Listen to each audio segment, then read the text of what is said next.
houve uma pequena recuperação no pós-pandemia, né, mas se a gente olhar não a foto atual, mas a foto dos últimos 10 anos, a situação ela é uma catástrofe econômica, porque essa recuperação ela é muito pequena frente a toda a tragédia que ocorreu nos últimos anos. Então, houve até um crescimento de pouco mais de 5% da economia no pós-pandemia, mas isso não se compara a toda a queda do PIB de 74%, né? Então, se a gente pegar nos últimos 10 anos, eu posso falar que a queda da renda, né, porque o PIB é igual à renda, houve uma queda na renda de 74% e combinado com uma inflação de mais de 130 milhões por cento, né? Então, essa combinação de queda da atividade econômica com uma inflação na casa de milhões significa uma geração de miséria. Então, a foto atual é de extrema pobreza. A Venezuela é um país que tem estatística de guerra. Se a gente olhar a Síria, por exemplo, que aí sim está em guerra, né? Teve uma guerra civil, ou Ucrânia, a situação da Venezuela é pior do que esses países sem ter tido uma guerra. Não vale muito a pena, assim, trabalhar por um salário mínimo. Trabalhar muitas horas para ter um salário mínimo. E ainda assim, o salário mínimo daqui são uns $150. Uma pessoa só que tem que pagar aluguel ou alguma coisa assim, não dá. Conversamos com uma moradora da Venezuela e, por questões de segurança, não vamos identificá-la. Há 6 meses, ela saiu de Roraima, em Boa Vista, e voltou a morar em Guacipate, capital do município de Rócio. A cidade tem pouco mais de 21 mil habitantes. Estava estudando fisioterapia, só que o meu pai faleceu de Covid em 2021. Depois disso, eu tive que começar a trabalhar. Eu saí de casa, né? E comecei a pagar aluguel. O salário mínimo lá em Roraima são pelo menos uns R$1.300. E o aluguel mais barato, assim, que você tem sorte de conseguir, e não é bonito, assim, pelo menos uns R$500. Já é quase a metade do salário. Então, de comida, imagina, mais uns 500, uma coisa assim, só pra sobreviver um mês. Não pode deixar de lado a energia, a internet, sei lá, se você não tem transporte, você tem que, se tá apressado, tem que pagar um Uber. Ela conta ter presenciado momentos de tensões nos últimos dias. Não tem como sentir tranquilidade mesmo estando em outro país, que é revoltante tudo que está passando aqui na Venezuela. Aqui na minha cidade teve dois centros de votação que eles não estavam querendo emitir as actas. E as pessoas ficaram revoltadas, teve até tiros na frente de um centro de votação. Que depois disso foi que todo mundo ficou indo para casa e com medo, né? Que aqui nessa cidade tem coletivos armados. Os coletivos, eles estavam pelo menos em umas 20 motos. E eles chegaram ali na esquina. Tinha umas 6 pessoas fazendo panelaço. E essas pessoas estavam só fazendo panelaço, não estavam fazendo nada mais. Não estavam brigando com ninguém. Eram as únicas pessoas que estavam na rua.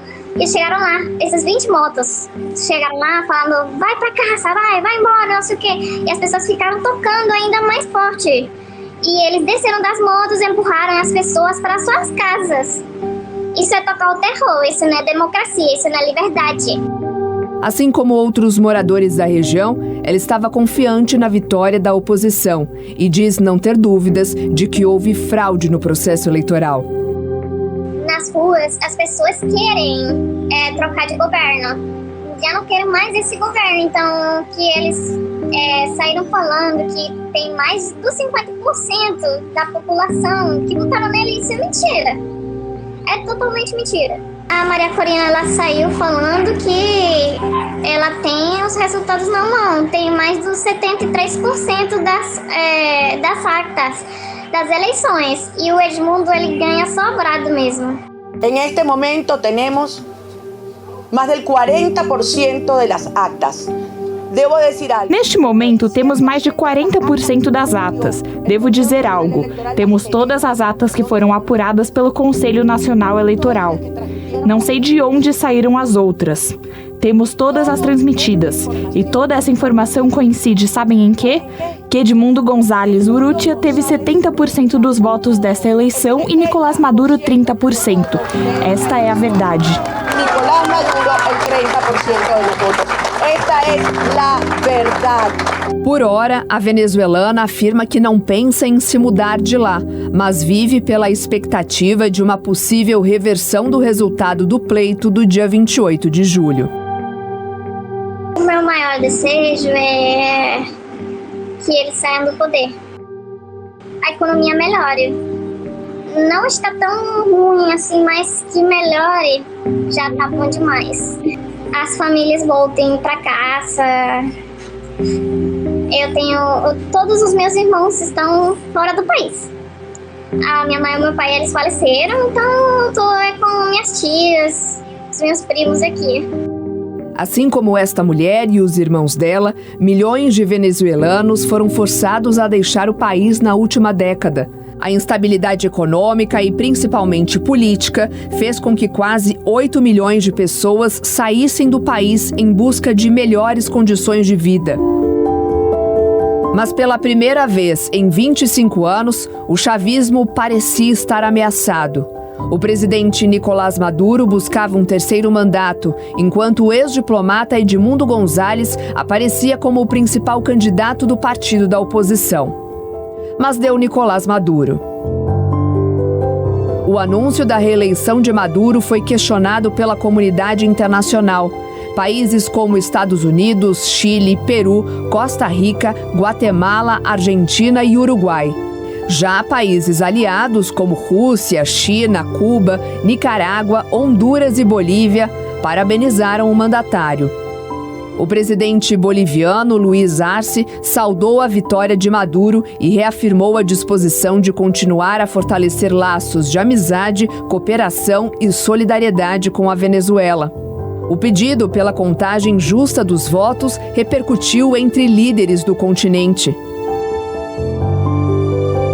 O chanceler peruano Javier González Olaichea anunciou que, diante dos gravíssimos anúncios oficiais das autoridades eleitorais venezuelanas, convocaria para consulta o embaixador do Peru na Venezuela. O ministro das Relações Exteriores da Colômbia, Luiz Gilberto Murilo, escreveu em sua conta no X que, depois de manter contato permanente com todos os atores políticos envolvidos nas eleições presidenciais que ocorreram na República Bolivariana da Venezuela e de conhecer os resultados preliminares comunicados pelo Conselho Nacional Eleitoral, consideramos fundamental que as vozes de todos os setores sejam ouvidas. O chefe da diplomacia europeia, Josep Borrell, escreveu também nas redes sociais: o povo da Venezuela votou no futuro do seu país de forma pacífica e massiva. Sua vontade deve ser respeitada. É vital garantir a total transparência do processo eleitoral, incluindo a contagem detalhada dos votos e o acesso às atas de votação e mesas eleitorais. O presidente da Argentina, Javier Milei, escreveu em letras maiúsculas: "Fora ditador Maduro". Em seguida, afirmou que o mundo aguarda que você reconheça a vitória após anos de socialismo, miséria, decadência e morte. Javier Milei ainda afirmou que a Argentina não vai reconhecer o resultado do pleito e pediu que as Forças Armadas, desta vez, defendam a democracia e a vontade popular. O presidente do Uruguai, Luiz Lacalle Pou, ironizou que Maduro iria ganhar independentemente do resultado. Abre aspas, não se pode reconhecer um triunfo se não se confia na forma e nos mecanismos utilizados para chegar a ele, fecha aspas. O presidente do Chile, Gabriel Boric, disse que é difícil acreditar nos resultados publicados pelo regime de Maduro. Boric afirmou que observadores internacionais não receberam as atas das sessões eleitorais para verificar os números. Nos protestos contra o regime ao longo da semana, houve registros de morte, manifestantes feridos e presos.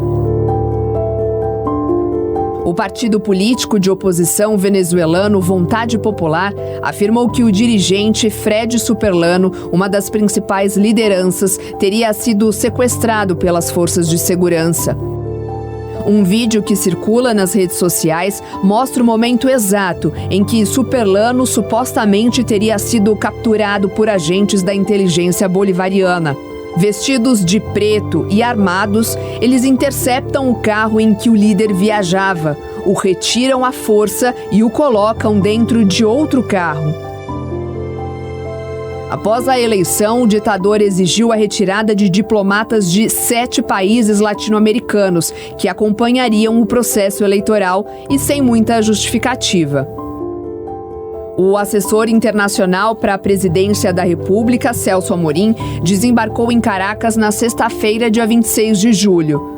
Um dia depois do pleito, se reuniu com Nicolás Maduro no Palácio de Miraflores e reforçou o pedido da divulgação das atas. Ele também se encontrou com Edmundo Gonzalez. Como eu mencionei, que a posição do Brasil ela é acertada, né? Eu acho que o tema da Venezuela é um tema que polariza demais internamente. Então, já não basta outros temas, né, que a gente já tem aqui no Brasil, alvo dessa polarização. O tema da Venezuela também polariza, né? Então, a gente tem uma parte da sociedade muito crítica em relação ao governo Maduro e a gente tem uma parte da sociedade que defende, né, o governo, que caracteriza o governo como democrático. Então, isso também faz parte de uma disputa de narrativas que a gente observa aqui no Brasil. A gente sabe que o governo atual ele tem uma série de dificuldades de negociação política no Congresso, tenta montar uma base de apoio para aprovar algumas medidas do governo. E é também importante dizer que a posição do governo brasileiro, ele acaba, pela posição que o Brasil tem na América do Sul, né, pelo tamanho do país, pela sua capacidade econômica, a posição do Brasil ela acaba também balizando a posição de outros atores, né? Então, acho que um pouco essa posição do Brasil, ela reflete esse papel que o Brasil tem aqui na América do Sul e essa cautela. No meio disso tudo, os dados oficiais ainda não foram divulgados.